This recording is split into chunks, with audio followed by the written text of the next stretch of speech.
So first off, I have been having a very hard time doing videos recently, which is why I haven't done them recently, because I've been having a hard time thinking of anything that I'd really like to talk about, or at least extensively. So if anybody has any suggestions on what they'd like to hear me talk about, I'd very much like to hear them, because maybe I'm just not thinking of the right things.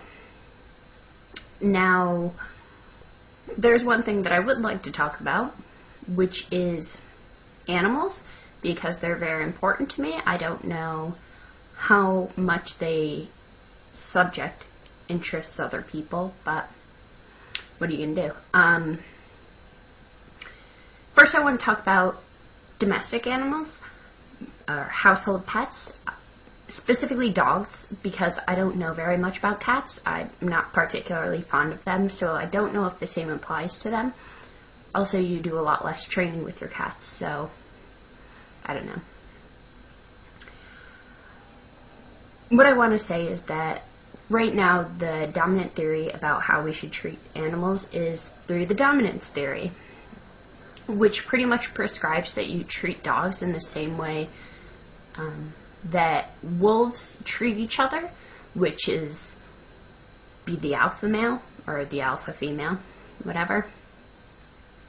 I think that this theory is just wrong from its basis, because they are not the same animals. In a lot of ways, I think it's like the same as comparing and taking the social interactions of monkeys and saying that those apply to human beings. Obviously, we diverged a long time ago, but the animals have different inclinations and different social structures.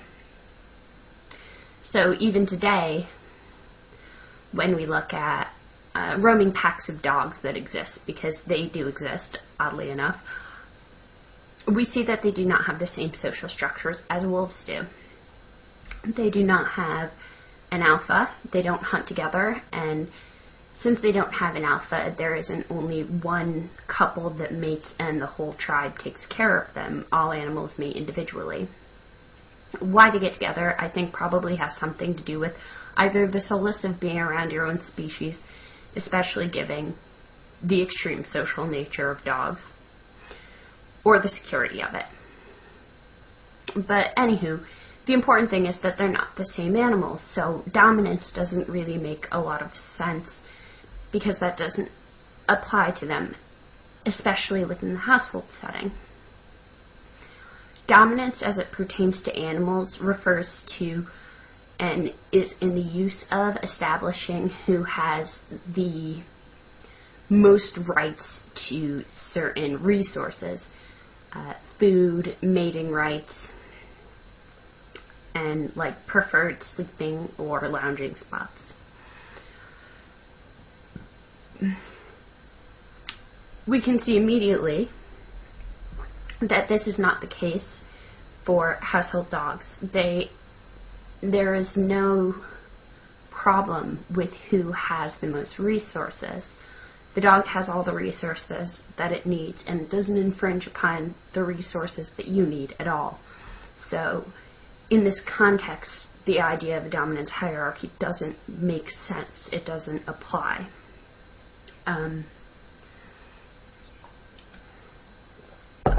So I'd like to say, as inoffensively as possible, that the alternative to this is treating your dogs in a similar way that you would treat young children.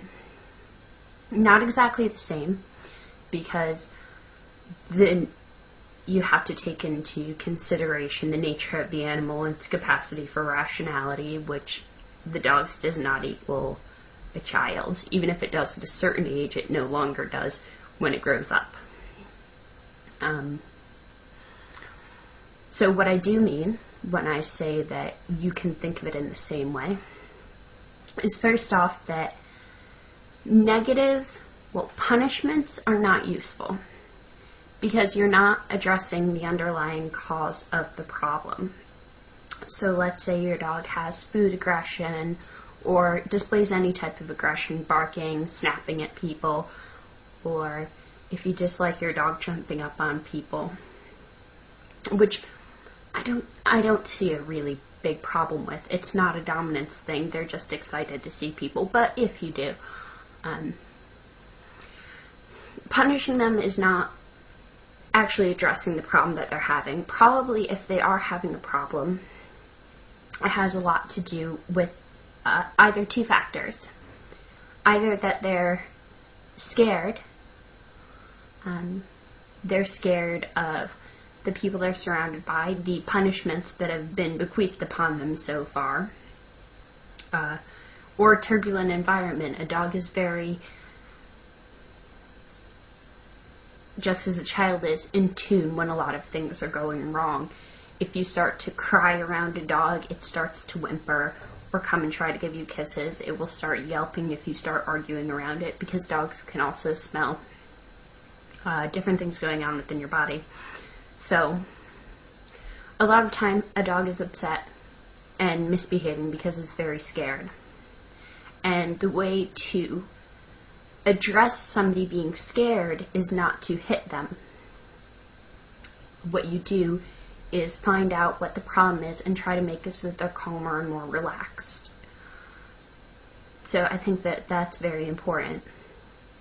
Another thing is that dogs should have a decent amount of freedom. So, you'll see dogs pulling on leashes a lot and going into things that you don't want them going into. But what they're trying to do is discover what their surroundings are.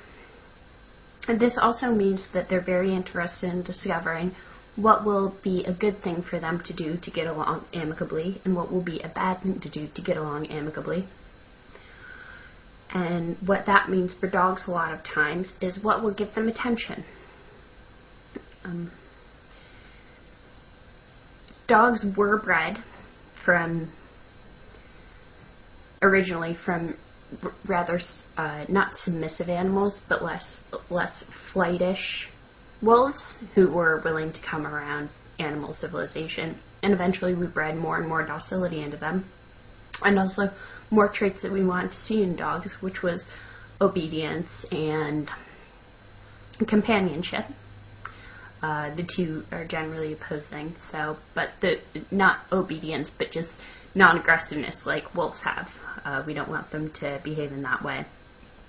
So, when you say that dogs are man's best friend, that isn't without cause. They've been bred to be very acutely aware of what we're doing and what we want. Their attention is very focused on us, which, if you've had a dog before, is very obvious. So, when your dog's displaying bad behavior, if it's not because it's scared, a lot of the time it might be because you've used the wrong punishment and reward system. And this is, I believe, where humans diverge from animals. For humans, from dogs, children, I think that children, you don't need to discreetly give them, or directly give them, negative and positive reinforcement. I think that they will want to discover those things, and in discovering things that excite them, that will give them motivation enough. With dogs, I'm not sure that this is the case.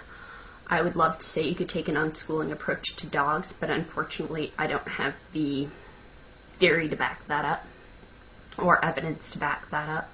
So, what you can do is give them positive rewards for the good things that they do. If you give them a lot of attention when they do negative things, even if it's negative attention, but you don't pay attention to them much otherwise, they are going to realize what gets your attention, and given that they've been bred specifically to focus on you, they will repeat those bad behaviors so long as you pay attention to them. And obviously, if you give them a lot of negative attention, eventually the fear thing will come in, I believe. So, I think those are all really important things to think about while raising a dog, that you want to be a companion, that you don't want to be dominant over it, because it's not going to give the dog a very happy life, and it's going to make things harder for you. If you make it hard for the dog to do good things, and if you stop the dog from exploring things, It's going to get frustrated, it's going to get aggressive, and it's going to respond to the cues that you give it. They're not like they're not the same as wolves. This is just an awful misconception. So I don't know how often that's heard about. And briefly, I'll just say no. That's all. Just want to talk about dogs, I guess. Beautiful night.